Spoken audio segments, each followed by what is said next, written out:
Hello mga guys, welcome back to my channel. This is Automotive. Mga guys, pull down transmission tayo rito. Binawa natin yung itong transmission. Nagpalit tayo ng clutch displacement plate. Pero tignan nyo mga guys, may mga crack.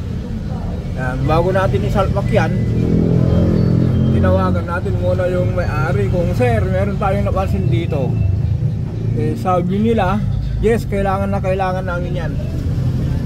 Kailangan iras muna lang, palitan muna lang yung clutch displacement plate, yung flywheel, saka na lang muna yan. Kasi kailangan namin yung truck, baka matambakan kami ng basura. Ayan, ang gagawin natin dito mga guys ay sasalpak na natin. Kaya lang dalawa kayo doon, tulungan kayo, wag bigas yan. Kailangan mo ka? Kaya nyo Ano yung kaya nyo? Okay. Dalawa kayo doon, hawakan nyo, umiga. Yan na doon, dalawa kayo doon.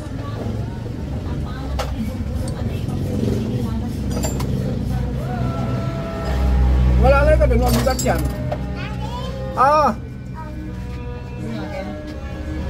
Thank you. Saan na? Dali nga.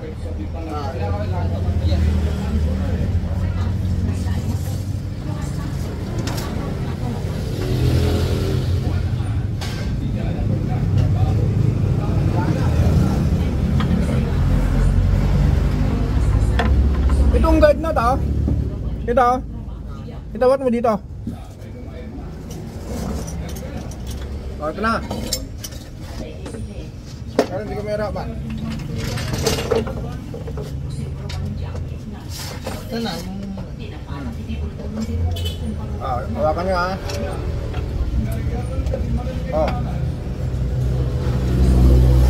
Yung guide, lang, yung guide. Dito lang, wala yun. Pasok sa akin. Yun. May guide na? Yan, i-guide mo sa kabila. Sa taas, sa kabila. Dito din, hindi mo na i-guide yan. Itaas mo. May guide yan. Yan.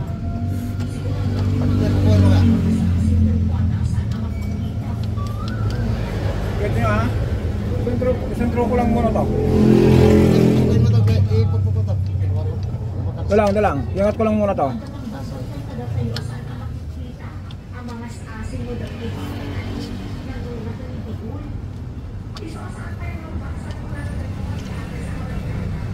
Sige, maglagay ka ng ano. Berapa nyo?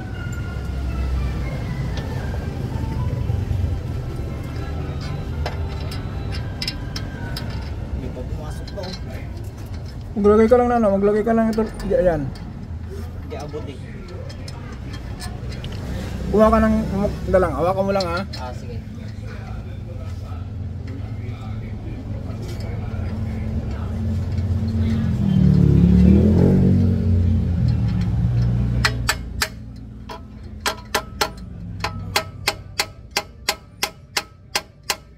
Okay na?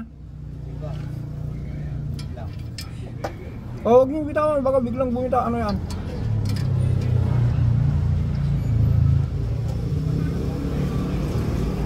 Diyan sa adjuster na, lagay mo na dyan. Sa guide, dalang yelo.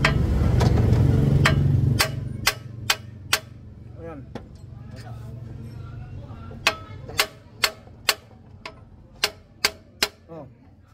Ito sa akin, hindi pa lumubog. Pero nakatakat pa.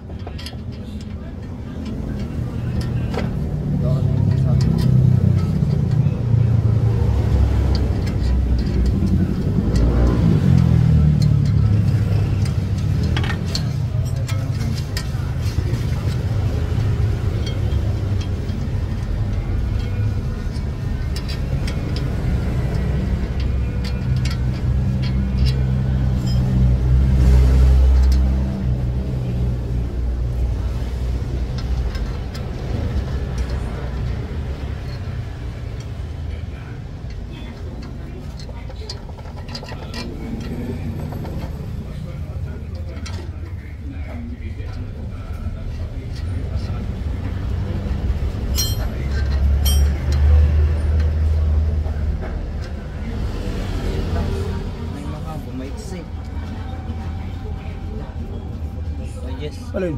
May mahaba, maiksi. Di basta ano, galing naman dyan. Ipitan nyo lang muna yung mahaba para lumapat.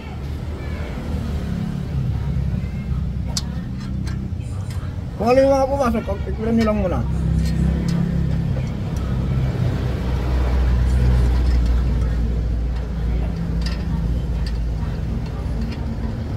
Na?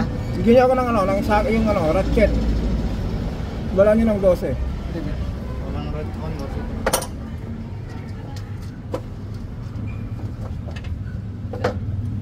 Ah, Salamat po na. Magkita tayo ha. punta na ba yan?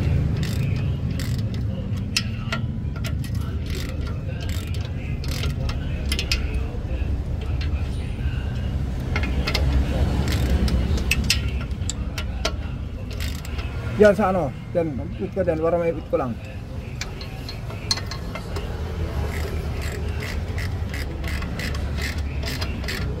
Up. Huwag muna ano, huwag munang ano. Huwag muna. Luwagan ko pa konti mamaya. Hindi, okay na yan. Luwagan ka lang. Layo. Ito lang ha.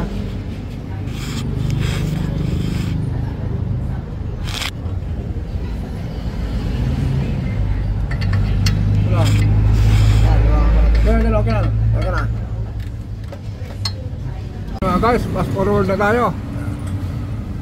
I-salpak natin yung transmission. Ngayon mga guys, pag-usapan natin yan kung bakit natin pinalitan yung flat display shock plate. Ito po yun. Ito po, bago natin ano, pag-usapan natin ano, ito yung ano, yung ginamit natin pagsakay ng transmission. Kung mapasin nyo ba, tensioner bearing na to ng Fortuner, Hilux o Innova, 4 yan. Yan kasi yung mga ano, yung mga iniiwan sa atin na pinagpalitan yan, tinatabi ko lang yan, nagamit natin to. Ginawa natin gulong ng ano, ng pagsakay ng ano, pangsampa ng transmission. Yan. Ito mga guys, kaya po pinalitan natin yung release bearing po, ano na po siya, smooth pa naman siya, kaya lang may mga palatandaan na mabigay na kasi dahil kalawang dahil dito. Yan. Ito po yung kung inabakan nyo yung clutch nyo, tumatahimik ito, binitawan nyo, umiingay, ito po yun, kumakalampag yung dahil sa spring. Yan, maluluwag na. Tapos isa pa mga guys, itong pressure plate, kung tutuusin po, pwede pa sana itong ano niya, ito kahit meron mong tamang ganyan, ano yan, palatandaan mo na nag-slide. Pero tutuusin po mga guys, pwede pa sana to, kaya lang ito ang naging problema. Yan, lalim ano, manipis na, kumalang dito sa release bearing. Diyan kasi po yan.